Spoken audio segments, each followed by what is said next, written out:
아멘. 감사합니다. 네, 이 시간 하나님 말씀 받습니다.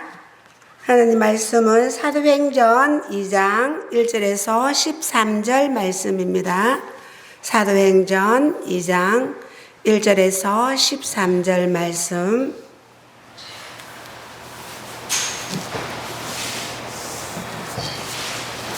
한 절씩 교독합니다. 오순절날이 이미 이름에 그들이 다 같이 한 곳에 모였더니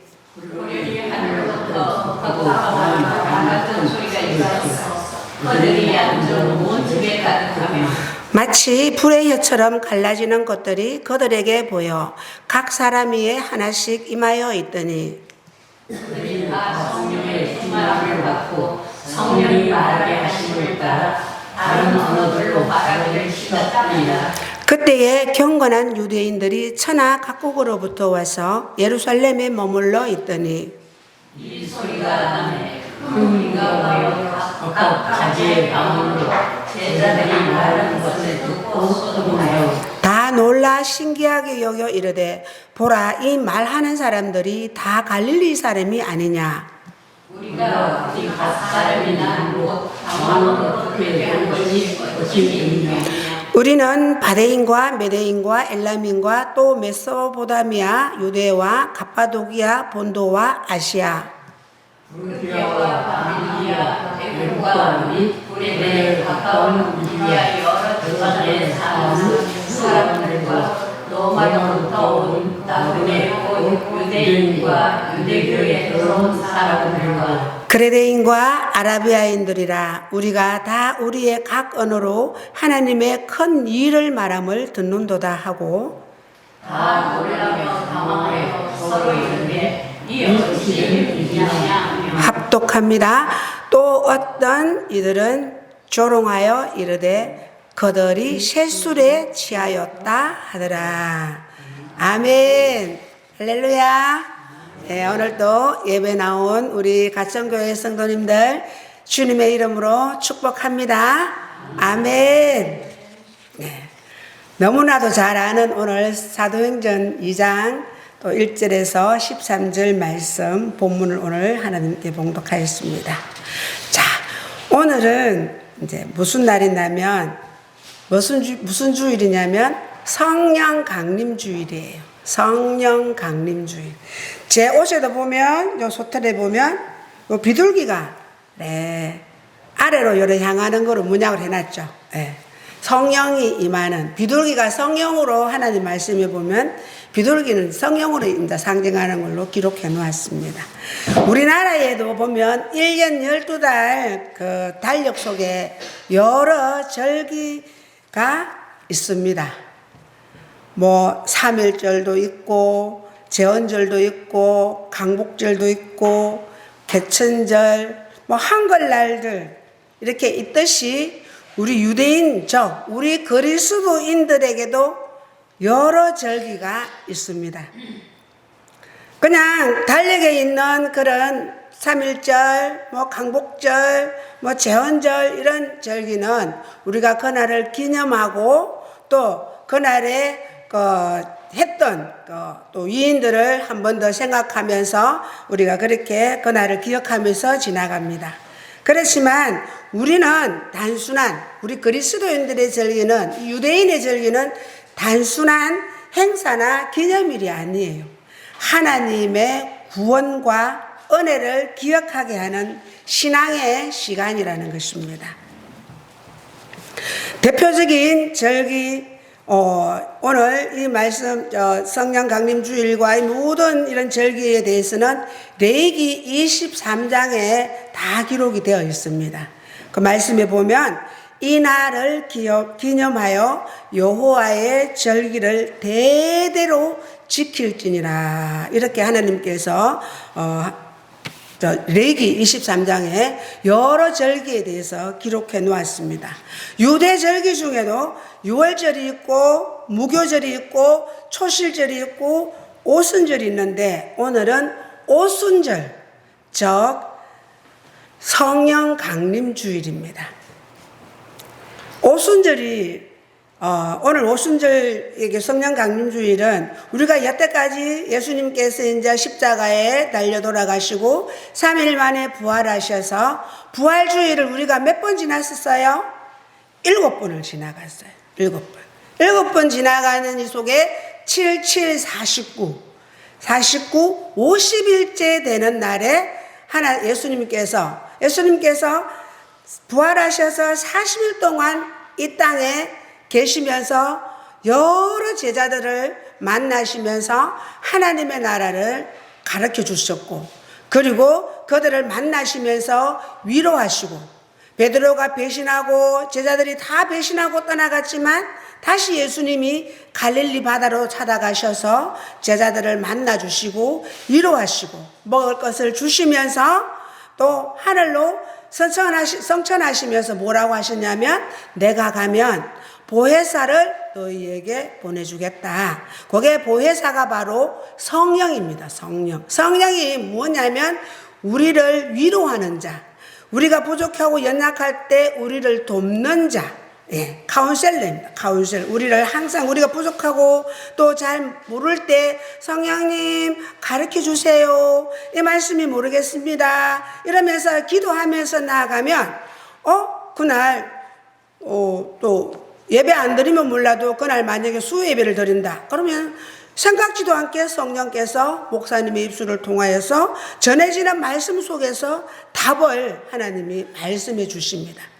목사님의 입을 통하여서 아니면 교회에 세워주신 전도사나 부목사님이나 교육자를 통하여서 그렇게 내가 궁금했던 그런 부분들을 나는 하나님 앞에 물었는데 반드시 응답은 사람을 통하여서 응답해 주시는 것입니다. 하나님이 직접 가르쳐 주시는 그런 분도 계시지만 그때 구약시대 때는 하나님이 직접 말씀 음성으로 들려주시고 인도하시고 그렇게 하셨지만 이 66권의 말씀을 우리에게 주시고 나서부터는 말씀이 우리 예수님이 육신이 됐다고 했어요. 말씀이 곧 우리 하나님이라고 하셨기 때문에 말씀으로 응답을 받는 것이 제일로 정확합니다. 누군가가 기도하면서 응답을 이렇게 주고 예언하고 이렇게 해도 그것도 잘못될 확률이 있다는 거예요. 잘못될 수가 있다는 거예요. 왜? 사람이다 보니까. 근데 은사를 받은 자들이 보면은 양신 역사를 많이 한다고 해요. 양신 역사.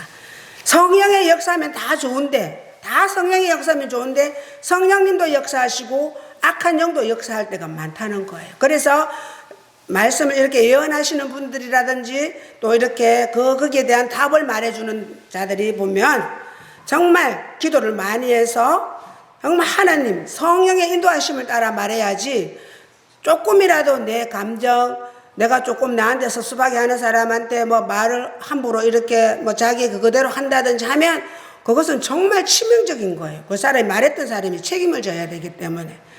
성령은 우리를 돕는 자고 우리를 세워주는 자고 어디를 가든지 우리가 못한다 할 때 힘을 주시고 그러시면서 다시 세워주시는 분이 우리 성령님이신 것입니다. 우리는 지금 인류 역사상 가장 인터넷이라는 그런 연결망으로 소통하는 시대를 살아가고 있습니다. 우리 손안에 스마트폰 하나로 지구 반대편의 소식을 실시간으로 접하고 수십 개의 SNS 채널을 통해서 수백 명, 수천 명의 사람과 관계를 맺고 소통을 하며 살아가고 있는 시대가 이 시대입니다. 인터넷뿐만 아니라 지금은 보면 AI 시대가 되어가지고 처음에는 기계를 만들고 인터넷을 만들었는데 우리가 그 인터넷을 우리가 활용하고 잘 이렇게 우리에게 참 이래 사람도 이렇게 SNS로 소통하면서 이렇게 편리하게 그렇게 사용했는데 이제는 이 기계가 우리를 이끌어가는 거예요. AI 시대는 뭐예요? AI요 챗GPT한테 물으면 답을 다 말해주는 거예요. 여러분, 말하고 사람하고 함께 달리면 말이 이길까요? 사람이 이길까요? 사람하고 말하고 달리게 하면 말이 이기죠. 그죠? 말을 못 따라갑니다, 사람이. AI가 말이라면 우리는 말 위에 올라탄 자가 되어야 되는 거예요. AI가 그 챗GPT한테 물어가지고 그거대로 다 이렇게 시키는 대로 뭐 이렇게 설교라든지 뭐 내 궁금한 거 다 챗GPT한테 물어가지고 이렇게 거기에 이끌려가는 것이 아니라 프로그램이라든지 자료라든지 역사라든지 모르는 이런 거는 정말 도움이 되더라고요. 그래서 우리 영남신학교에 요즘 제가 매주 월요일마다 설교 코칭 그것을 이제 좀 유명하신 목사님들과 이렇게 뭐 수수료도 50만 원을 1인당에 내고 이렇게 해서 이제 가서 배우고 코칭을 같이 그 목사님들과 함께 이렇게 하는데, 근데 그 목사님도 유명하신 우리나라에 진짜 교회를 크게 부흥시킨 그런 우리 교단의 목사님이세요. 그분이 오셔서 이 AI를 그렇게 말씀하시는 거예요. 이것을 잘 활용하면은 이 설교라든지 모든 뭐 시라든지 무슨 글이라든지 해달라고 말하면은 뭐 순식간에 샥 말을 다 만들어줘요. 그렇지만 영성은 여기에 시키는 대로 하면 안 된다는 거예요. 영성은 하나님 앞에 기도하고 하나님의 이 말씀을 따라서 그렇게 하나님의 보내주신 영혼들을 잘 이끌어내는 그런 일을 해야 되는데, 오늘 보면 그런 많은 이 SNS고 인터넷을 통해 가지고 우리가 얼마나 지금 소통이 얼마나 광범위하게 넓어졌습니까? 요즘은 또 뭐 그게 뭡니까? 이래 위 날아가서 촬영하는 거 드론으로도 사람이 가지 못하는 곳에도 그 기계가 가서 꼴짝이마다 촬영을 해서 유튜브에 올려놓더라고요. 그곳에도 짐승과 살아가는, 정말 혼자서 살아가는 사람도 있더라고요.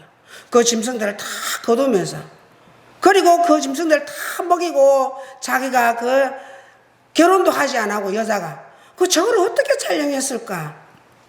가만히 보니까 드론으로 촬영을 해서 유튜브에 올리면 그 조회수를 통하여서 거기에 수입이 생기거든요.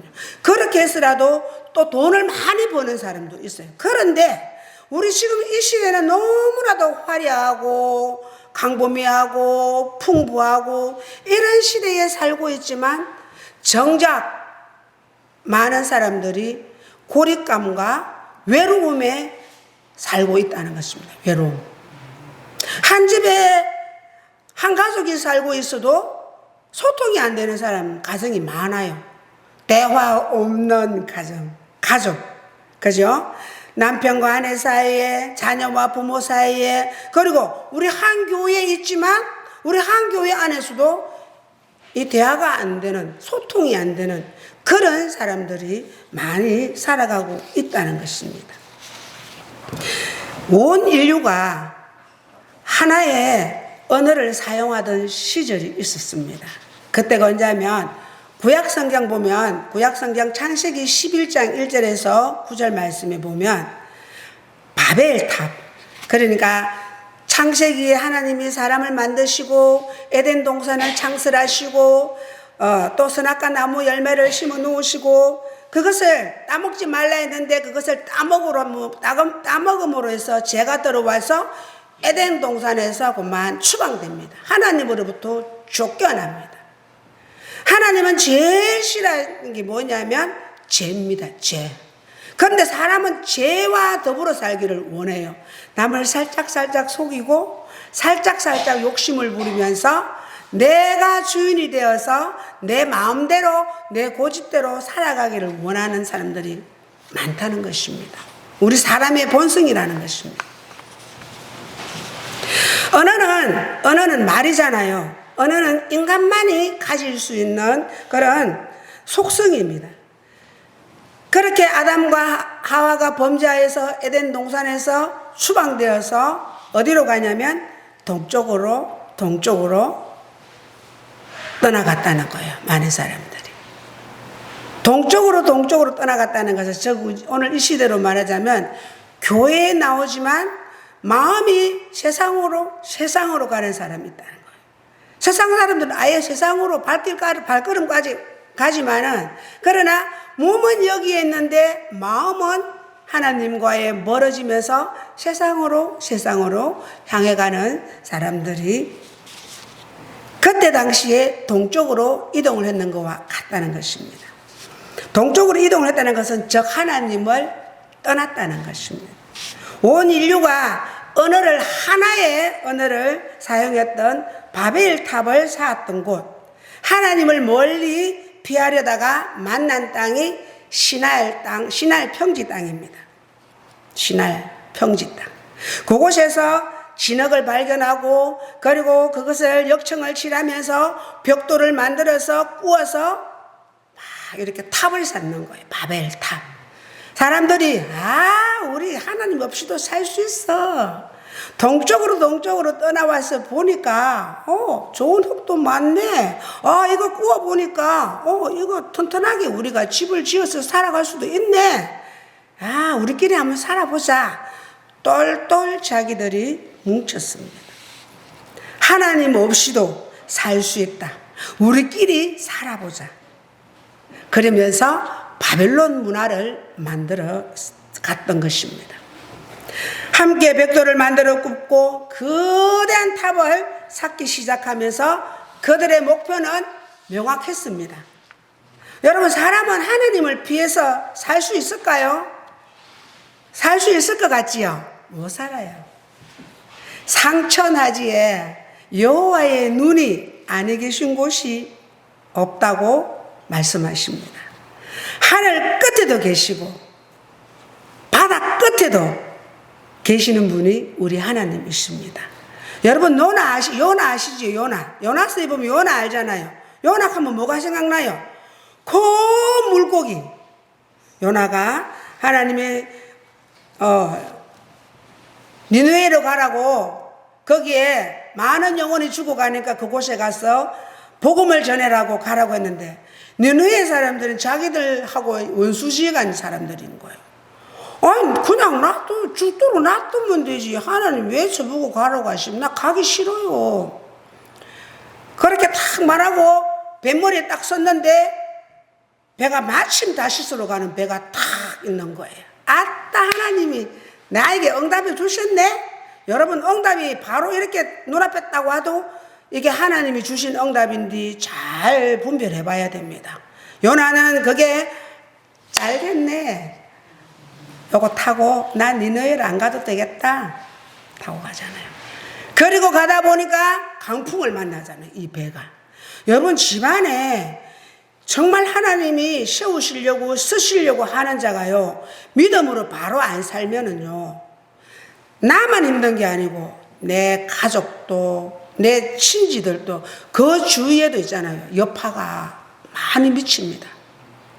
요나도 자기 하나만 그래 나 하나 나 가기 싫다. 왜? 우리하고 원수인데 나 지금 당장 저 니느웨 성에 있는 사람 다 죽어버렸으면 좋겠는데 왜 하나님은 나보고 가라 하지? 그래서 반대로 가다가 어때요?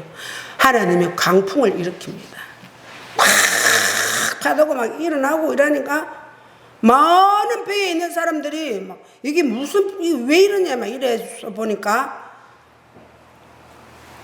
요나는 모르는 척하고 바다 맨 밑에 가가지고 탁 잠자는 거예요. 모르는 척하고. 그런데 그 사람들이 막 풍랑이 일어나니까 다 막 자기 신을 부르는 거예요. 살려주소서, 살려주소서. 하나님을 안 부르죠. 자기 신을 부른다고 했으니까. 근데 배 밑창에 보니까 요나는 잠자고 있는 거예요. 막 깨웠어요. 빨리 일어나서 당신이 믿는 신을 빨리 불러라. 지금 배가 지금 뒤집어지게 생겨났다. 그때 요나가 깨닫습니다. 나 때문에 하나님이 이 강풍을 일으키셨구나. 왜? 자기는 그걸 처음에는 숨겼어요. 근데 제비뽑기를 딱 하니까 제물로 한 사람이 던져져야 되는데 요나가 탁 당첨이 되는 거예요. 여러분, 제비 뽑는 것도 우리가 사람이 하지만은 하나님이 반드시 제비 뽑는 건 하나님 손에 있는 거예요. 그렇게 요나가 딱 제비에 딱 꼽히니까 어째요? 바다에 탁 던졌잖아요. 던지니까 잠잠해요. 근데 무슨 고기인지는 말씀에는 기록 안 돼가지고. 근데 큰 물고기가 확 입을 벌리고 요나 살아있는 그대로 뱃속에 들어갔잖아요. 하나님 말씀 안 듣고 자기 고집대로 가다가 지금 물고기 뱃속에 지금 갇혀 있어요. 3일 동안 거기 있는 거예요. 그때 요나가 깨닫고 하나님 앞에 무릎 꿇고 잘못했다 막 옆에 있는 거 잡아 뜯어가면서 막 기도하는 거예요. 막 땡겨가면서 막 도와달라고. 하나님 나 못 살겠다고 도와달라고 내가 잘못했습니다. 물고기가 겨누가 못 살겠는 거예요. 있는 그대로 팍 삼켰으니까 자꾸 요렇게 하니까 뭐가 바늘로 꼭꼭 찌르는 것 같잖아요. 그런데 물고기가 물고기 뱃속에서 3일 동안 가서 어디에 가서 요나를 토해냅니까? 니느웨 성 앞에 팍 토해냅니다. 그리고 거기에서 예수 그리스도의 복음을 전하는, 하나님 말 안 듣고 하나님 시키는 명령 안 듣고 마음대로 그렇게 갔더니 큰 물고기 속에서 고통받은 요나의 사건 거의 다 아시잖아요. 죄를 지은 인간은요, 하나님께 나아가기를 정말 거부합니다. 싫어합니다. 우리가 낳아서 양육하는 자녀들도 보면 죄를 지은 자녀들은 부모에게서 자꾸만 이렇게 멀어지려고 해요. 우리가 많은 사람을 만나서 대화를 해보면 이 사람하고 나 사이에 뭔가 죄 짓는 것이 있으면 눈을 바라보지를 못해요. 사람은 항상 우리가 눈을 서로가 누군가 눈을 마주보면서 얘기를 하잖아요. 그런데 죄를 지은 사람은, 그 사람에게 죄를 지은 사람은 눈을 똑바로 보지 못합니다. 그리고 우리 이 복음을 전하러 가면은 눈을 보면 다 압니다. 눈을 보면. 세상에 어둠에 잡혀 있는 사람들은 나가서 예수 그리스도의 복음을 전하고 하면 눈을 똑바로 보지를 못해요. 피합니다. 눈을 자꾸 피하면 눈을 알로 보면서 저쪽을 보면서 그렇게 말합니다. 그 뭔가 어둠에 잡혀 있는 사람입니다. 이와 같이 우리가 인간은 거부할 죄가 없는 인간은 하나님을 거부할 일이 없습니다. 자녀도 어릴 때 봐봐요. 얼마나 부모님하고 친하게 지내요. 근데 죄를 지으면 사람도 그렇고 하나님을 거부하면 자기가 자꾸 피합니다. 피하고. 이와 같이 여러분들도 하나님을 사랑하면서 또 교회를 늘 가까이 하는 그런 우리 가천교회 성도님들이 되길 바라요. 교회를 가까이 한다는 것은 내가 하나님을 더 사랑하고 난 하나님을 싫어하지 않아요. 교회를 가까이 한다는 것은 목사님도 사랑하니까 요즘 우리 가천교회가 보니까 낮에 우리 집사님도 우리 권사님 우리 교회가 지금 보니까 하나님하고 많이 이렇게 친한 관계를 맺어가는 것이 제 눈에 보여지는 거예요. 아주 좋은 현상입니다. 우리 하나님 얼마나 기뻐하시겠어요. 하나님 전에 나오는 거 세상에 10편의 말씀 기록해 놓았잖아요. 세상에 첫날을 지내는 것보다 성전 문지기로 하루를 지내는 그날이 더 낫다는 거예요. 세상에 아무리 내가 호화스럽고 좋은 것을 먹고 내가 마음대로 여행을 다니고 아무리 좋은 곳에 가서 있어도 거기에서 첫날을 지내는 것보다 하나님 전에 하루 오는 것이 그것이 더 낫다고 말씀합니다. 아멘. 창세기 11장 4절에 보면 그 바벨론 탑을 샀던 그 사람들이 뭐라고 말하냐면 자 성읍과 탑을 건설하여서 그 탑 꼭대기를 하늘에 닿게 하자. 우리 이름을 내고 온 지면에 흩어짐을 면하자.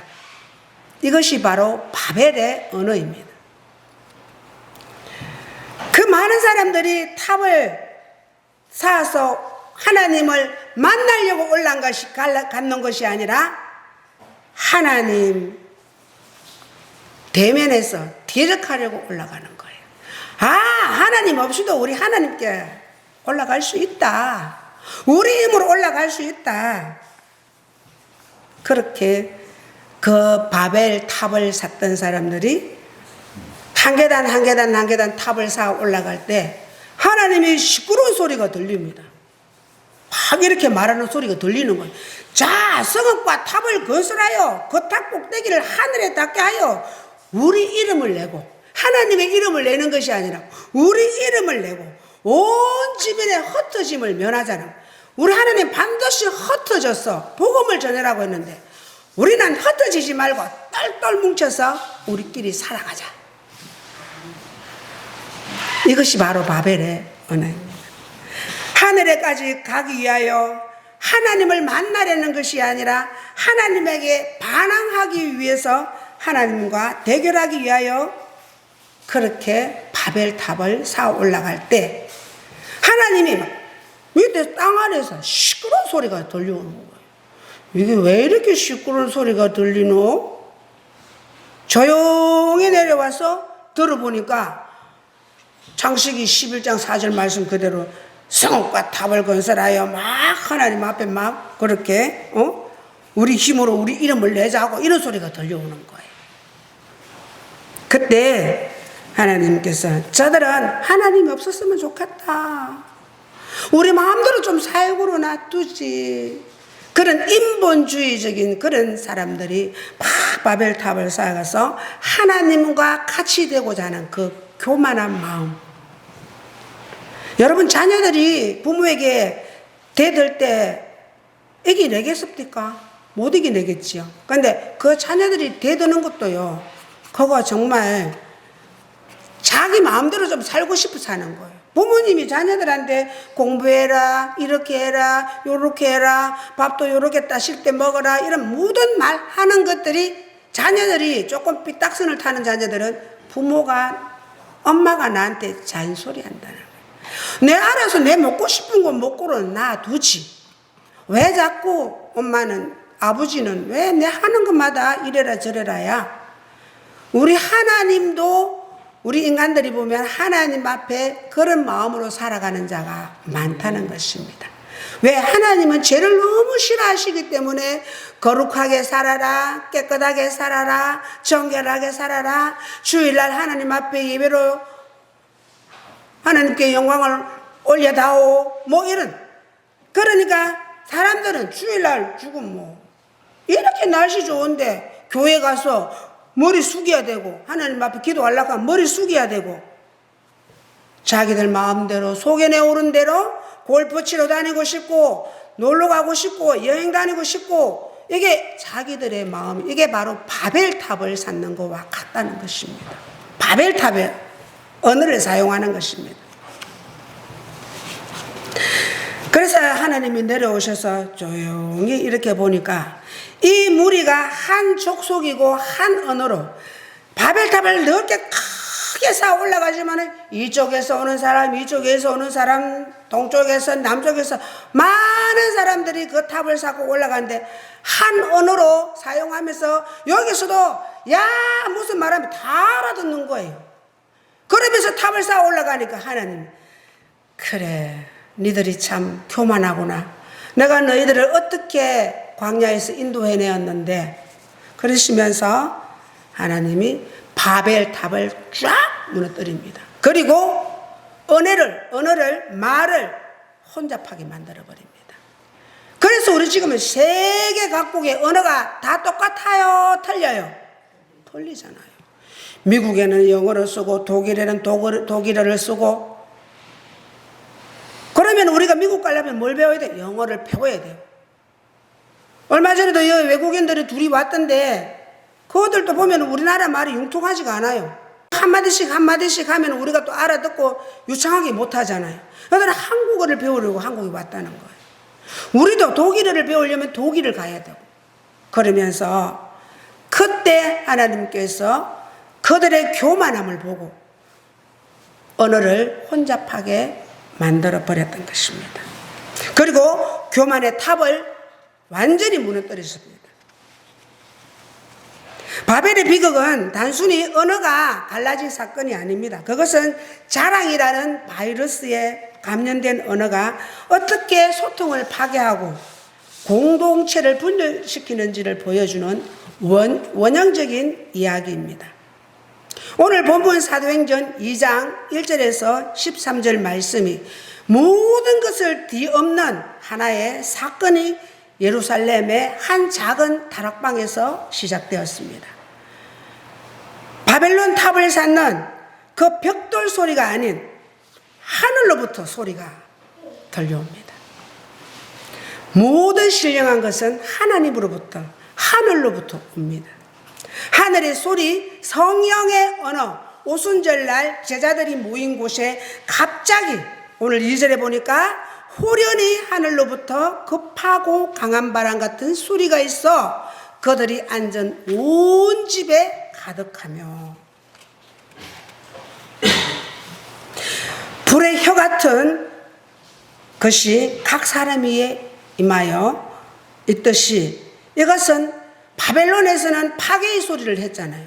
하나님을 대항하는 말들을 하였잖아요. 우리 말이 얼마나 여러분들 중요한지 모릅니다. 아무리 내 눈앞에 모든 것이 끝났는 것 같아도 부정적인 말, 파괴되는 말은 하면 안 됩니다.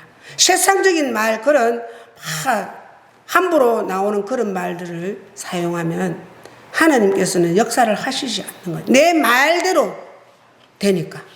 천지 창조를 하나님이 오하마를 가지고 뚝딱뚝딱 두드려서 우리 천지를 창조하셨습니까?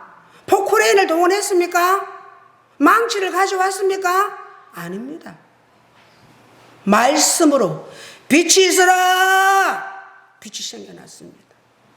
하나님은 말씀으로 이 천지 창조를 하셨습니다. 그 성령의 언어가 하늘로부터 각 사람의 위에 임하였는데 그들은 모두가 다 성령으로 충만해졌습니다. 성령으로. 반드시 예수님이 40일 동안 이 땅에 계시면서 하늘로 승천하시면서 내가 가면 성령을 너희에게 보내주겠다.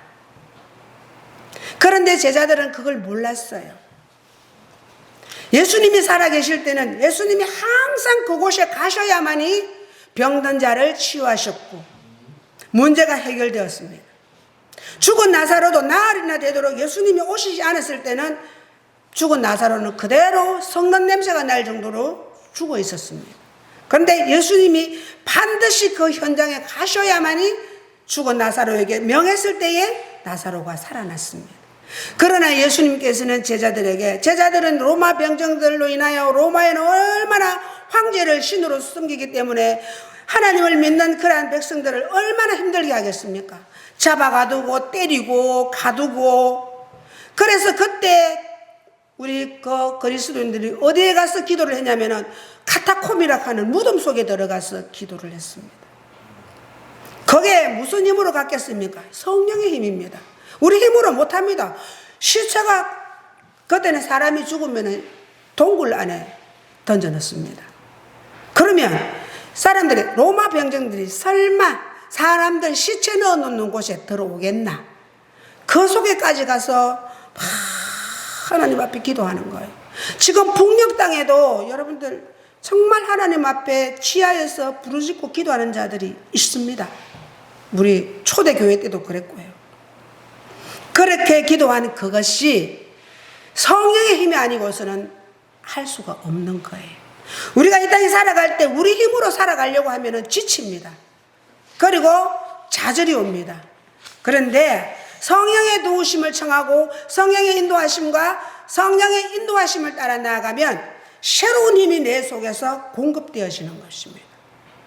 내 속에서 힘을 팡팡 평강을 주시고 평안을 주시고 우리 예수님 그렇게 사도행전에 그 불의 혀처럼 갈라지는 성령이 각 사람에게 임하였는데 그들이 다 예수님의 그 제자들이 무서워가지고 밖에도 못 나가고 문고리 딱 닫고 덜덜덜덜덜 떨고 있을 때 50일째 되는 날 오늘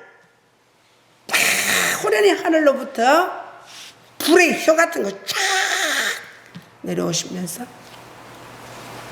각 사람이 자기의 방언으로 각 사람이 방언하면 다 달라요. 우리 박원란 집사님 방언하면 방언이 다르고 우리 배옥기 권사님 하면 다 다르고 우리 다 달라요. 다 다른데 그 말을 다 한 말로 듣는 거예요. 말을 들어보니까 그들이 그런 말 할 수 있는 사람이 아닌데 그런 말을 막 어느 다른 언어들로 말할 때에 그때의 경건한 유대인들이 천하 각국으로부터 예루살렘에 머물러 있더니 이 소리가 나매 큰 무리가 모여 각각 자기의 방언으로 제자들이 말하는 것을 듣고 소동하여 다 놀라가 신기하게 여기는 그 유대인들, 경건한 유대인들, 자기 딴에는 많이 배우고 정말 좀 지적으로 그런 학문적으로 많이 배운 사람들인데 자기들은 가만히 있는데 예수님의 제자들 성령을 기다리는 그 무리들은 각기 자기 말로 방언으로 막 그렇게 할 때에 이 사람들이 아니 저 사람들이 갈릴리 사람이 아니냐. 갈릴리는 뭐 했어요? 고기만 잡아먹고 일자 무식자들만 사는 사람들이었어요. 그런데 그 방언으로 막 이럴 때 그 말의 뜻이 오직 하나님께 영광을 올려드리자는 그런 말씀.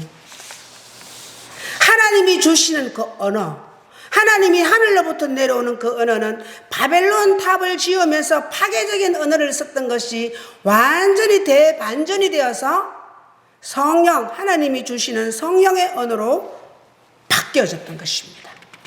그들이 불안해하고 그리고 밖에 무서워하고 두려워하고 막 이렇게 떨던 그런 사람들이 문을 팍 차고 나가서 예수 그리스도의 복음을 증언하게 되었던 것입니다. 여러분, 교회는 신분을 따지지 않습니다. 공부를 많이 했니 작게 했니 그거 절대로 하나님 따지는 사람 아닙니다. 그를 몰라도 우리 배옥희 권사님 그때 간증하시듯이 얘기하더라고요. 우리 시어머니 글도 몰랐는데 교회 와서 기도 열심히 하니까 글도 알게 하시더라고요. 성령이 하시는 일은 그런 일이라는 거예요.